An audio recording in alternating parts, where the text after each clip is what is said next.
सोचिए किसी दिन आप अपने घर में चैन की नींद लेकर जब सुबह उठें तो सामने की दीवार पर एक बड़ी सी दरार नजर आए। घर से बाहर निकलें तो जमीन धसी हुई दिखाई दे।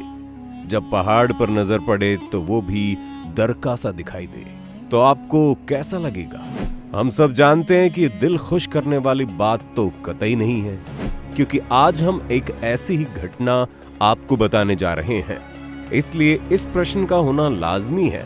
जोशीमठ के बारे में आपको बता दूं, जिसे ज्योतिर्मठ भी कहा जाता है। भारत के उत्तराखंड राज्य के चमोली जिले में स्थित एक नगर है, जहां हिंदुओं की प्रसिद्ध ज्योतिष पीठ स्थित है। आइए जानते हैं जोशीमठ आपदा का ये चित्रण, जो आपको रूह तक कंपा देगा।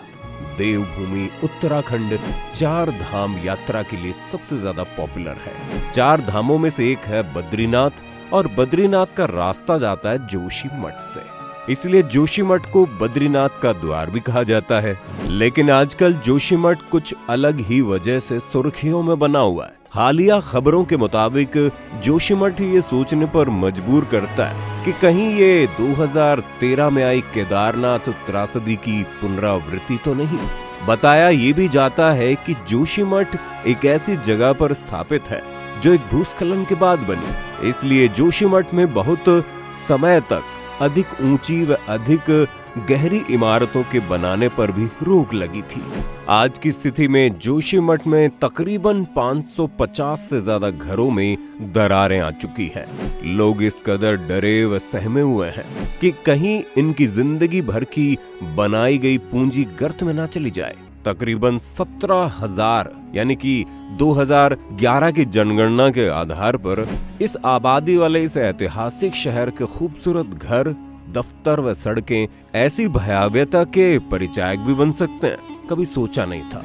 कहीं से सड़क गायब है तो कहीं से दीवारें, जो झरने शांत स्वभाव में बहा करते थे, अब उनकी धारा की स्पीड लोगों को डरा रही है। जिस सड़क पर लोग चल रहे हैं उन रास्तों के नीचे मटमैला पानी तेज स्पीड में बहता साफ दिख रहा है। इतना ही नहीं, ये दरारें रुक नहीं रही, बल्कि दिन प्रतिदिन इनमें बढ़ोतरी हो ही रही है। इन बढ़ती दरारों से सहमे लोग पलायन करने को मजबूर है। अपनी बरसों से बनाई हुई इमारत को छोड़ने के लिए मजबूर है। कोई इसकी वजह जोशीमठ में चल रहे एनटीपीसी के टनल प्रोजेक्ट को बताता है, तो कोई धौली गंगा और ऋषि गंगा में फरवरी 2021 में आई बाढ़ को।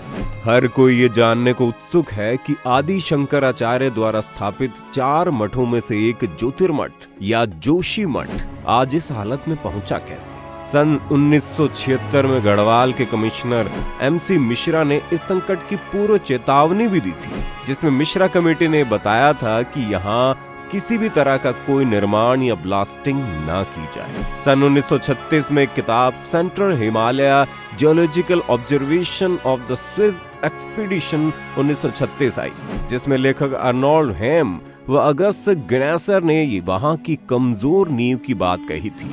सच चाहे जो भी हो, लेकिन एक बात तो माननी पड़ेगी कि प्रकृति ने अपना निर्माण बहुत संतुलन के साथ किया। हमारा कर्तव्य है कि हम उस संतुलन को बनाए रखें, अन्यथा वही हो सकता है जिसका अंदेशा सिर्फ जोशीमठ को नहीं बल्कि पूरे देश को है।